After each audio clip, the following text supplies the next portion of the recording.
నాకు law and order వద్దు, మన గవర్నమెంట్లో లా అండ్ ఆర్డర్ వద్దు అని చెప్పుకుని నేను ఉన్నాను.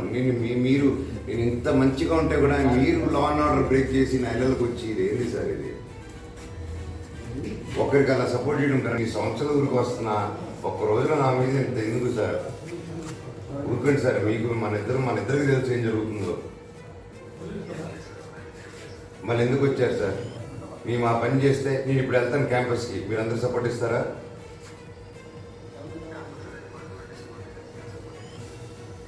Okay sir.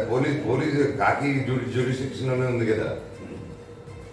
మీరు ఎస్ఎల్సీఎల్ మాట్లాడుకుంటారు కదా సార్.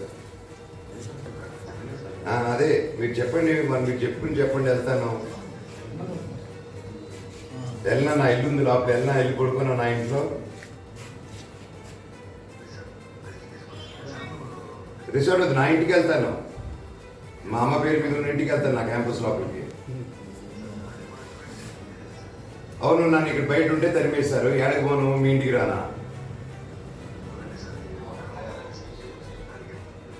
అదే మీ తమ్ముడికి వస్తానండి హ్యాపీగా. బట్ అది కాదు కదండి. How can I come in your privacy with all due respect అండి. నేను మర్యాదతోనే చెప్పాను. ఏడకి వెళ్ళాను, మీరంటే ఎవరింటికి వెళ్ళాను అంటున్నాను నేను.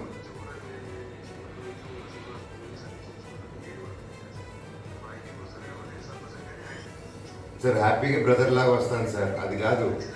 హ్యాపీగా వస్తాను, నేను ప్రేమతోనే వస్తాను, అది కాదు. బట్ నన్ను అక్కడ నా ఇంట్లో ఒక ప్రాబ్లం ఉందని నేను బయట ఒక చోట రిసార్ట్లో ఎవరికి నాకు ఫుడ్ పెట్టద్దు, ఎవరికి నాకు ఆశ్రయం ఇవ్వద్దు నేను చెప్పిన ఏరియాలో ఒకటి ఉంటే, మీరు పోలీస్ సైరన్ వేసుకుని ఒక రిసార్ట్ లోపలికి వస్తే నాకు రిసార్ట్ ఇచ్చినోడు ఏం ఫీల్ అవుతాడు సార్?